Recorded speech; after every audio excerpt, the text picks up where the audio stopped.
મિત્રો, આપણે આ દુનિયામાં સમાંતરે કેટલીક એવી ઘટનાઓ બનતી રહે છે જેણે આપણે માનવા મજબૂર કરી દીધું છે કે ભૂત અને આત્મા માત્ર શબ્દો નથી પરંતુ વાસ્તવિકતા છે. આજે અમે તમને ચીનમાં બનેલી એક એવી ઘટના વિશે જણાવીશું અને તે ઘટના પછી ઘણા એવા સવાલો સામે આવ્યા છે જેનો જવાબ કોઈ આપી શક્યું નથી. તો ચાલો મિત્રો, રહસ્યમય ઘટનાને આપણે જાણીએ. ચીનના બેઇજિંગ શહેરમાં એક એવી ઘટના બની હોવાનો દાવો કરવામાં આવી રહ્યો છે જેના કારણે આજે પણ લોકો મોડી રાત્રે બસમાં મુસાફરી કરતા ડરે છે. રૂટ નંબર 375 બસની વાર્તા 2 દાયકાથી વધુ સમયની કહેવામાં આવી રહી છે. આ વાર્તા કેટલી સાચી છે તે સ્પષ્ટ નથી, પરંતુ પોલીસ માટે આજે પણ એક કોયડો છે. 14 નવેમ્બર 1995ના રોજ બનેલી આ એક રાતની રહસ્યમય ઘટના છે. આ વાર્તા ચીનના બેઇજિંગથી શરૂ થાય છે. નવેમ્બરનો મહિનો હતો, ખૂબ ઠંડી હતી અને બહાર ધુમ્મસ હતું. એ જ રાત્રે બસ નંબર 375 તેના નિર્ધારિત સમયે યુઆનમિંગ હુઆનના બસ ટર્મિનલથી ફેગ્રન હિલ માટે રવાના થાય છે. બસ સંપૂર્ણપણે મુસાફરોથી ભરેલી હતી અને થોડા કિલોમીટરની મુસાફરી કર્યા પછી મુસાફરો ધીમે ધીમે પોતપોતાના બસ સ્ટોપ પર ઉતરી ગયા. હવે બસ સાવ ખાલી હતી. હવે બસમાં એક ડ્રાઈવર અને એક મહિલા કંડક્ટર બાકી હતા. ફેગ્રન હિલની સફર હજી બહુ લાંબી હતી કારણ કે હજુ 7 વધુ સ્ટોપ બાકી હતા. લગભગ અડધી રાત થઈ ગઈ હતી. ચારે બાજુ નીરવ શાંતિ હતી અને જે રૂટ પર આ બસ જઈ રહી હતી તે ગામડાઓ અને જંગલમાંથી પસાર થઈ રહી હતી. 1-2 સ્ટોપ પસાર કર્યા પછી બસ number 375 summer palace bus stop પર ઊભી રહે છે. ત્યાંથી એક વૃદ્ધ સ્ત્રી, એક 19 વર્ષનો છોકરો અને એક દંપતી બસમાં ચઢે છે. યુવાન દંપતી ડ્રાઈવરની પાછળની સીટ પર બેસે છે અને છોકરો બાજુની સીટ પર બેસે છે અને વૃદ્ધ મહિલા તરત જ તે છોકરાની પાછળની સીટ પર બેસે છે. હવે બસમાં કુલ 6 લોકો હતા, 4 મુસાફરો અને 2 બસ કર્મચારીઓ. બસ ફરી તેના ગંતવ્ય સ્થાન તરફ જાય છે અને બસની અંદરનું વાતાવરણ સૌ શાંત થઈ જાય છે. જે રૂટ પરથી બસ પસાર થઈ રહી હતી ત્યાં કોઈ માણસ દેખાતો ન હતો કારણ કે બહાર ધુમ્મસ પણ ગાઢ હતું. લગભગ 4 સ્ટોપ પસાર કર્યા પછી બસ ડ્રાઈવરે 2 લોકોને રસ્તાના કિનારે ઊભા જોયા. આ જોઈને પહેલાં તો ડ્રાઈવરે વિચાર્યું કે બસ નહીં રોકે કારણ કે તે જ્યાં ઊભા હતા ત્યાં બસ સ્ટોપ નથી, પરંતુ મહિલા કંડક્ટરની સમજાવટ પર ડ્રાઈવરે બસ રોકી હતી. મહિલાએ કહ્યું કે આ રૂટની આ છેલ્લી બસ છે અને તેમને કોઈ બીજી બસ મળશે નહીં. બસ ઊભી થતાં જ એ 2 લોકો બસના પાછળના દરવાજાથી અંદર પ્રવેશ કરે છે. પરંતુ એ એક આશ્ચર્યજનક બાબત એ બની કે બસમાં મુસાફરી કરી રહેલા મુસાફરો અને બસ સ્ટાફના હોશ ઉડી ગયા. તેણે જોયું કે બસમાં 2 નહીં પરંતુ 3 લોકો ઘૂસ્યા હતા. તેમાંથી 2ના ચહેરા સાવ સફેદ હતા. તેણે ત્રીજી વ્યક્તિને તેના ખંભા પર ટેકો આપીને ઊભો હતો. ત્રીજી વ્યક્તિનું માથું નીચેની તરફ હતું. તેના વાળ વિખરાયેલા હતા. તેનો ચહેરો સંપૂર્ણપણે ઢંકાયેલો હતો. 3 લોકોએ પ્રાચીન ચાઇનીઝ વસ્ત્રો પહેર્યા હતા. આ 3 મુસાફરો બસની પાછળની સીટ પર બેઠા. મહિલા કંડક્ટરે લોકોને સમજાવ્યું કે બસમાં કોઈ અશાંતિ ન હોવી જોઈએ. તેણે કહ્યું કે આ લોકો ડ્રામા કંપનીમાં કામ કરતા હશે અને મોડી રાત હોવાથી ઘરે જવાની ઉતાવળમાં કપડાં ઉતારવાનું ભૂલી ગયા હશે. હવે બસ 375 નંબરની આગળ વધી. હવે બસમાં કુલ 9 લોકો હતા. બસમાં પહેલાથી જ મુસાફરી કરી રહેલા વૃદ્ધ મહિલા વારંવાર પાછળ જોઈ રહી હતી. જ્યારે આગળનો સ્ટોપ આવ્યો ત્યારે યુવાન દંપતી આ સ્ટોપ પર નીચે ઉતર્યા. બસ નંબર 375 ફરીથી તેના ગંતવ્ય તરફ આગળ વધી છે. હવે બસમાં કુલ 7 લોકો હતા. અત્યારે પણ વૃદ્ધ સ્ત્રી ફરીને પેલા 3 લોકોને જોઈ રહી હતી. તે લોકો તેને વિચિત્ર લાગતા હતા, પરંતુ બસમાં હાજર અન્ય લોકો પોતાની મસ્તીમાં વ્યસ્ત હતા. મહિલા કંડક્ટર ડ્રાઈવર સાથે વાત કરવામાં વ્યસ્ત હતી. વૃદ્ધ સ્ત્રીની સામે બેઠેલો છોકરો બસની બારીની બહારના દ્રશ્ય જોવામાં વ્યસ્ત હતો. આ રીતે લગભગ 5 થી 6 કિલોમીટર ગયા પછી વૃદ્ધ મહિલા જોરથી સીચો પાડે છે અને તેની સામે બેઠેલા છોકરાને થપ્પડ મારીને પૂછે છે કે મારું પર્સ ક્યાં છે. આ સાંભળીને મહિલા કંડક્ટર વૃદ્ધ મહિલા તરફ પાસે આવે છે અને કહે છે કે તેણે તમારું પર્સ ચોર્યું નથી, તે તમારી સામે બેઠો છે. છોકરાએ વૃદ્ધ મહિલાને પણ આ જ વાત સમજાવી, પરંતુ વૃદ્ધ મહિલા પોતાની વાત પર અડગ રહી અને છોકરાને પોલીસને હવાલે કરવાની વાત કરવા લાગી.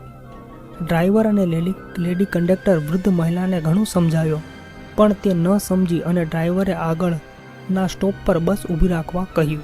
આગળના સ્ટોપ પર બસ ઊભી રહેતા વૃદ્ધ મહિલાએ છોકરાને કોલર પકડીને નીચે ખેંચી લીધો અને બસ પાછી તેના ગંતવ્ય સ્થાન તરફ આગળ વધી. તેની સાથે બનેલી આ ઘટનાથી છોકરો ખૂબ જ પરેશાન હતો. છોકરાએ વૃદ્ધ સ્ત્રીને કહ્યું, મેં તારું પર્સ ચોર્યું નથી અને તમારા ખોટા આરોપને કારણે મારી છેલ્લી બસ ચૂકી ગઈ. હવે હું ઘરે કઈ રીતે જઈશ અને તમે મને ક્યાં પોલીસ સ્ટેશને લઈ જાઓ છો, કારણ કે નજીકમાં કોઈ પોલીસ સ્ટેશન નથી. પછી વૃદ્ધ મહિલાએ લાંબો ઊંડો શ્વાસ લીધા પછી છોકરાને કહ્યું, મેં તને પોલીસ સ્ટેશન લઈ જવા માટે બસમાંથી નીચે ઉતાર્યો નથી કે તે મારું પર્સ ચોર્યું નથી. તારો જીવ બચાવવા માટે મેં તારા પર આરોપ લગાવ્યો છે. આ સાંભળીને છોકરો ચોંકી ગયો અને બોલ્યો, તમે મારો જીવ કેવી રીતે બચાવ્યો? ત્યારે વૃદ્ધ સ્ત્રી કહે છે, તમને એ 3 જણ યાદ છે જે બસમાં ચડ્યા હતા? આખા રસ્તા તેના પર મેં નજર રાખી હતી. એ લોકો મને શરૂઆતથી જ વિચિત્ર લાગતા હતા. જ્યારે હું રસ્તામાં તેને જોઈ રહી હતી ત્યારે જોરદાર પવનને કારણે તેના કપડાં થોડીવાર માટે હવામાં ઉડી ગયા. હું આ જોઈને ડરી ગઈ કારણ કે તેમના પગ નહોતા. હું મારી આંખો પર વિશ્વાસ કરી શકતી ન હતી. મને એવું લાગ્યું કે મેં એક સ્વપ્ન જોયું છે. પછી મેં ત્રીજા વ્યક્તિનો ચહેરો જોયો. આ જોઈને હું સમજી ગઈ કે તે મનુષ્ય નથી. મારે શક્ય તેટલી વહેલી તકે બસમાંથી નીચે ઉતરીને તારો જીવ પણ બચાવવાનો હતો, તેથી તારા પર ખોટા આરોપ લગાવ્યો. આ સાંભળી જ્યારે છોકરાએ તેને પૂછ્યું કે આ વાત ડ્રાઈવર અને કંડક્ટરને કેમ ના કહ્યું, ત્યારે વૃદ્ધ મહિલાએ કહ્યું કે મેં તેમને વાત જણાવી હતી પરંતુ તેઓએ મારી વાત ગંભીરતાથી ના લીધી. આ પછી વૃદ્ધ મહિલા અને છોકરો તરત જ પોલીસ સ્ટેશને ગયા અને પોલીસ કર્મચારીઓને તેમની સાથે બનેલી ઘટના વિશે જણાવ્યું. પરંતુ પોલીસ કર્મચારીઓ તેની વાત માનતા નથી અને તેને ઘરે જવાની સલાહ આપે છે. પોલીસ પણ ખાતરી આપે છે કે જો આવી ઘટના બનશે તો પોલીસ તેની સામે ચોક્કસ કાર્યવાહી કરશે. વૃદ્ધ મહિલા અને છોકરો પોતપોતાના ઘરે જાય છે અને બીજે દિવસે સવારે 15 નવેમ્બર પોલીસને માહિતી મળી કે યુઆન મિંગ હુઆનના બસ ટર્મિનલથી ફેગન હિલ સુધીની બસ નંબર 375 ગુમ છે. તેણી હજી સુધી તેના નિર્ધારિત બસ ટર્મિનલ પર પહોંચી નથી. આ માહિતી મળ્યા પછી પોલીસ સમજી ગઈ કે વૃદ્ધ મહિલા અને છોકરો જે કહી રહ્યા હતા તે સાચું હતું. તરત જ પોલીસ વૃદ્ધ મહિલા અને છોકરાને પોલીસ સ્ટેશન બોલાવે છે અને તેઓ શું કહે છે તે રેકોર્ડ કરે છે. થોડી વારમાં ચીનના બેઇજિંગમાં આગની જેમ આ સમાચાર ફેલાઈ ગયા કે રૂટ નંબર 375 ગુમ થઈ ગઈ છે. પોલીસ દ્વારા ઘણી મહેનત અને તપાસ કર્યા બાદ પણ બસ નંબર 375 વિશે કોઈ માહિતી મળી ન શકી. પોલીસે તમામ સીસીટીવી કેમેરા પણ તપાસ્યા પરંતુ તે બસનો ક્યાંય પતો ન લાગ્યો. 16 નવેમ્બર પોલીસને માહિતી મળી કે એક બસ નદીમાં પડી છે. પોલીસ ઘટના સ્થળે જઈને બસને નદીમાંથી બહાર કાઢે છે.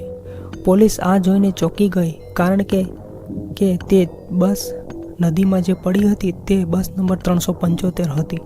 આ બસ ગ્રેન્ડફિલ્ડ હિલથી લગભગ 100 કિલોમીટર દૂર નદીમાંથી મળી આવી. તેની મદદથી પોલીસ બસને નદીમાંથી બહાર કાઢે છે.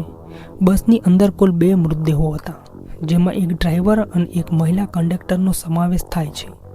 ચોંકાવનારી વાત એ હતી કે બંનેના મૃતદેહો સંપૂર્ણપણે ઠીક હતા, પરંતુ બાકીના 3 મૃતદેહો સંપૂર્ણપણે સડી ગયા હતા. એ મૃતદેહોમાંથી ખૂબ જ દુર્ગંધ આવતી હતી.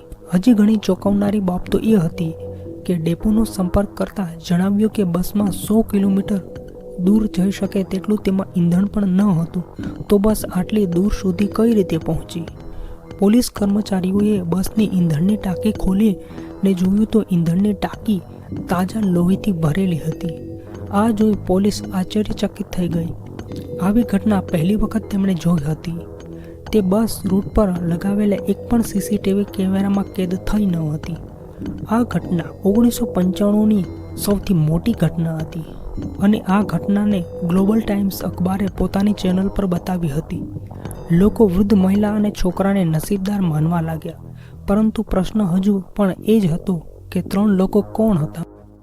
તેઓ શું કોઈ માણસ હતા કે ખરેખર ભૂત હતા? મિત્રો, તમારું શું માનવું છે? તમે શું વિચારો છો? કોમેન્ટ કરી મને જણાવજો.